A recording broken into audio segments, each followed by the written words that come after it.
অনেক দিন পর আজকে একটু সেলাইয়ের কাজ করব। সেলাইয়ের কাজ বলতে কুশন কাভার বানাবো। তো তার জন্য আমি দেখো অফ হোয়াইট একটা কাপড় নিয়ে নিয়েছি। আর কুশন কাভার তো অ্যাকচুয়ালি 16x16 ইঞ্চেসেরই আমার বেশিরভাগ রয়েছে। আর 18x18 ইঞ্চ যেটা সেটা তো বড় হয়। তো প্রপার যেটা মাপ সেটা 16x16 ইঞ্চেস। তো আমি মাপ অনুযায়ী দুটো কাভার আর কি কেটে নিলাম। তো আজকে দুটোই করব।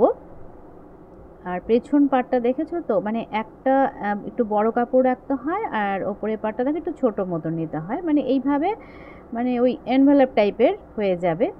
তাহলে কি বলতো, ওই চেন চেন লাগাতে হয় না, কোনো ঝামেলা নেই। এইভাবে সেলাই করে নিলে কুশন কাভার খুব ইজি প্রসেসে সেলাই করা যায়, আর কোনো ঝক্কি ঝামেলা পোহাতে হয় না আর কি। ভীষণ ভীষণ ইজি আর কি, এইভাবে যদি কুশন কাভার তোমরা তৈরি করতে পারো। এই দেখো আমার কুশন কাভার কিন্তু তৈরি হয়ে গেল অলরেডি। তো প্রথমে আমি একটাই করছি, পরে আমি আরেকটা করব আর কি। তো মাথায় যেটা আমি এনেছি, মানে ভেবেছি যে কি করব।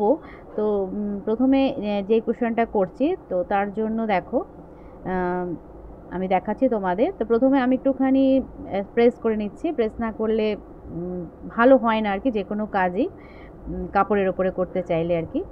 তো যাই হোক, যেটা হচ্ছে মেন কথা, এই যে এই কাপড়টার ওপরে আমি এই যে প্রিন্টের একটা ফ্লোরাল প্রিন্ট কাপড়, এগুলো সব টুকরো কাপড় আমার থাকেই ঘরে। যখন আমি সেলাই করতাম, বলেছি তোমাদের এর আগে অনেকবার, তো আমার এরকম বহু কাপড় রয়েছে, মানে বহু বহু কি বলবো। তো এবারে দেখো আমি এই একটা সার্কেল মতন কেটে নিয়েছি, একটা কার্ডবোর্ড পিসকে 4 ইঞ্চি নিয়েছি আর কি। 4 ইঞ্চির মতো নিয়ে আমি সার্কেলটা কেটে নিয়েছিলাম। এবার তাহলে কি বলতো, এইভাবে কাপড়ের উপরে বসিয়ে কেটে নিলে একদম সমানভাবে কাটগুলো হবে। আর আমার এরকম 25টা মতন লাগবে এই কাভারটার জন্য, ডিজাইন যে করব। তো এই দেখো প্রত্যেকটা টুকরোকে এইভাবে ওপর পোর্শনটা একটু ফোল্ড করে সুঁচ সুতো দিয়ে জাস্ট টাক করে নেওয়া। হ্যাঁ, মানে টেকে নিয়ে যে আমরা বলি সেরকম, জাস্ট একটা এরকম টেকে নেব। তো এইভাবে 4-5টা আমি একদম টেকে নিয়ে জাস্ট এবার টেনে দিলে জিনিসটা খিচে আসবে। দেখতেই পাবে তোমরা, দেখো আমি করছি। এই দেখো এইভাবে সুতোটা যদি টেনে দিই, আর ওপর পোর্শনটা তো ফোল্ড করে আমি সেলাই করে নিয়েছি, তার জন্য কাপড় কিছু বেরিয়ে থাকবে না, মানে খোলা কাপড়। আর এইভাবে পেছন দিকে একদম আমি একটা নট মতন বেঁধে দেব।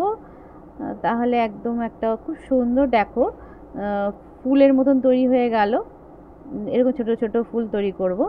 তো অনেক দিন ধরেই ভেবেছি এরকম একটা কুশন তৈরি করব, তো আজকে ওটাই করছি আর কি।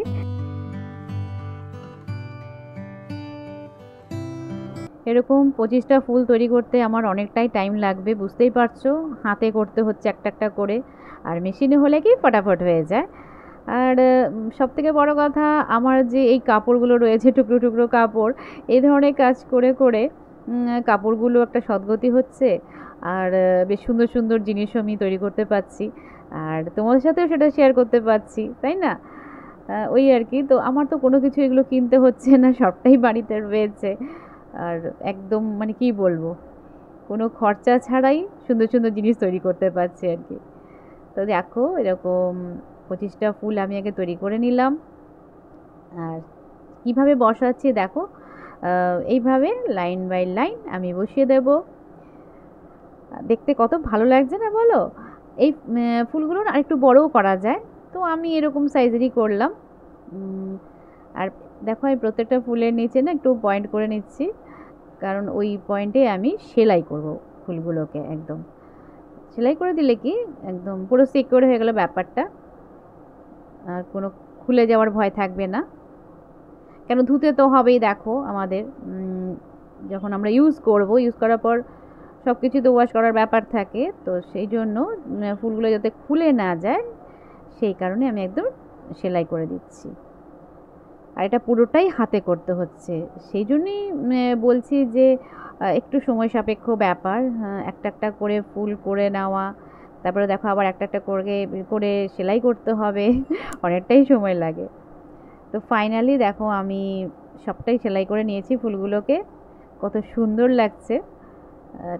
আর নেক্সট যেটা করলাম দেখো কাভারটা, ওটা না মানে ধরো 3 ভাগ আমি ওই প্রিন্টেড কাপড়টা সেলাই করে দিয়েছি ওপর পাটটা, আর 1 ভাগ আমি এরকম খোলা রেখেছি।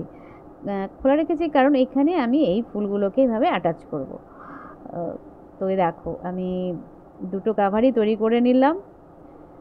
আর এই কুশনগুলো তো আমার হাতে তৈরি করা, নিজেই বানিয়েছিলাম, কোনো কেনা মানে কেনার কোনো ব্যাপারই নেই এখানে, মানে কিনে এনে কিছু করিনি, পুরোটাই আমার হাতে তৈরি করা। আর হাতে তৈরি জিনিসের কি বলবো, সেটার আনন্দ তো আলাদাই হয়। আমি সবসময় যেটা বলি তোমাদের, যে কোনো জিনিস হাতে তৈরি করে ঘর সাজাতে কার না ভালো লাগে বলো। আর কিনে তো যখন খুশি কিনে আনা যায়, তবে হ্যাঁ মানে সেরকম দেখো কিনতে গেলে টাকার দিকটাও দেখতে হয়, তাই না? তো সেখানে যদি নিজে হাতে এরকম কিছু করে ঘর সাজাতে পারি আমরা, কত ভালো লাগে, ঘরটাও নতুন করে সেজে ওঠে, নিজের মনটাও ভালো লাগে, দেখতেও ভালো লাগে, তাই না বলো? যে কোনো কর্নারও যদি আমরা এইভাবে সাজিয়ে নিই, সেই জায়গার সৌন্দর্যটাও আলাদা বেড়ে যায় আর কি। তো এই দেখো ফাইনাল লুকটা এবার তোমাদের দেখাচ্ছি, কত ভালো লাগছে। তো এই ফ্লাওয়ারগুলোর মাঝে মাঝে না ছোটো ছোটো বোতাম যদি আমরা অ্যাটাচ করে দিতাম, সেটাও কিন্তু ভালো লাগতো। নেক্সট ভিডিওতে ভাবছি ওটা করব, বা পরে যে কোনো ভিডিওতে আর কি তোমার সাথে শেয়ার করবো আর কি, মানে কত রকমভাবে জিনিস করা যায় আর কি। তো ফাইনাল লুকটা দেখো কি ভালো লাগছে। তো চলো আজকের মতন টাটা, আবার দেখা হচ্ছে নতুন কোনো ভ্লগে।